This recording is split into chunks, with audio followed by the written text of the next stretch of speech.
We are here with Mr. Bill Montgomery, who actually appears in one of the murals painted by Luis Quintanilla in Hague Hall, specifically in the mural Don Quixote in the 20th Century.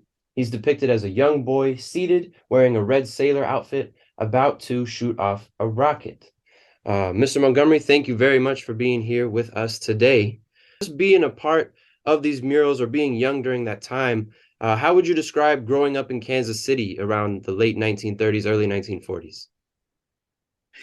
Well, I found it a very pleasant experience, but remember, this was during the Depression. And as you know from the report that you already have, we had a tragedy in our family when I was only 2.5 years old.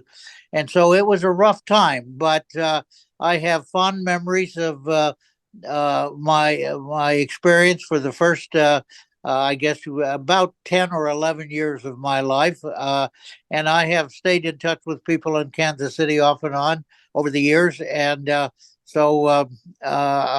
have a very positive feeling about the whole experience, including the time is a question here in this discussion today.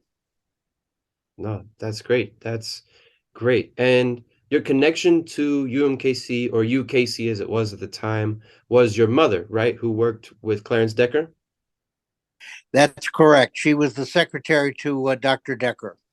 Do you know how she ended up in that position or how she ended up meeting him? And did you all live near the university? Yes, I can answer that. Uh, my mother was working at uh, that time before the university at the Folger Coffee Company. Folger was headquartered in Kansas City, and she met a person who knew that Dr. Decker had lost his secretary, and she thought that my mother would be a good candidate to apply for the job.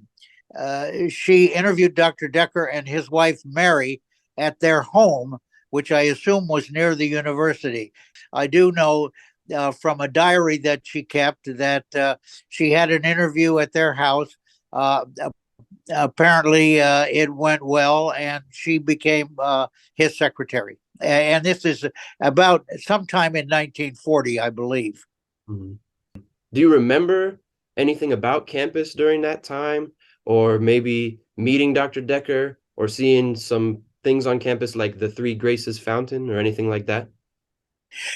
Well, I remember some things, but keep in mind this was 81 years ago. And Sure. so anything that I say would have to be taken in with that in mind. I had been to military school the year before. My mother had a bout with an called phlebitis in her legs and wasn't able to care for me. So the family sent me to military school in Salina, Kansas, St. John's Military School. And I came back from the military school uh, and uh, and enrolled at William Rockhill Nelson Elementary School near the university. Because it was near the university, and because our apartment was on Rock Hill Road near the university, I'm assuming that I did spend some time at the school. I remember meeting Dr. Decker, but there was no relationship there between that family and me.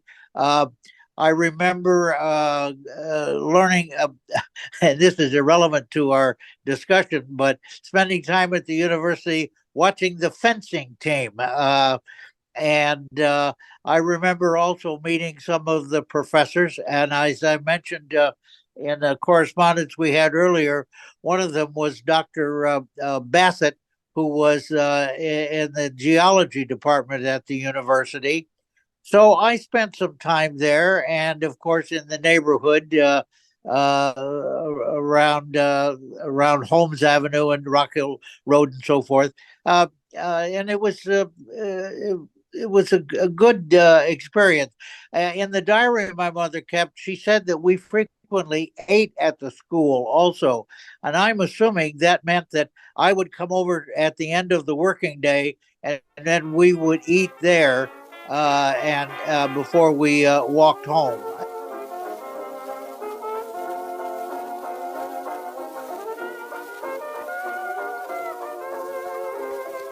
Would you say it was maybe through those connections or meeting all of those people that's how you met Luis Quintanilla, or maybe your mother met Luis Quintanilla? Well, I'm going to guess at this because in her diary she doesn't say anything about that. But my mother, because she was the secretary to the president, because Dr. Decker invited Mr. Quintanilla to the university and commissioned him to do the murals, and because of his decision that he wanted to use local people as models for the various characters, uh, that when it came to the discussion about wanting a little boy, that she had an inside track to talking with the artist and maybe Dr. Decker about how her son might be a good candidate for that role. I am guessing on this, but and it seems logical. Just speaking of Luis Quintanilla and his murals, which he worked on from the fall of 1940 to the spring of 1941, they're now in our Haig Hall here on campus. Do you have any memories or things you remember about being a part of that mural or maybe modeling for Luis Quintanilla? Well, I remember the posing and sitting there, but mostly what I remember is that we were very proud of that mural, and would invite family members to take a look at it. So it was a very positive experience. At any rate, I remember seeing the murals. And of course, I remember the article that was in the Kansas City Star, which featured them. And as I told you, I have that page of the Star framed, and I've saved it. All these years. It's a bit torn, but nevertheless, it is a fond memory of that experience. I have one last question here to sum things up. How does it feel for you to know how this story, or just being a part of the murals, is now a part of the history of UMKC, and it'll be seen by the future generation of students here? Well, that's an interesting question because the question you get asked most is, "Who is that little boy?"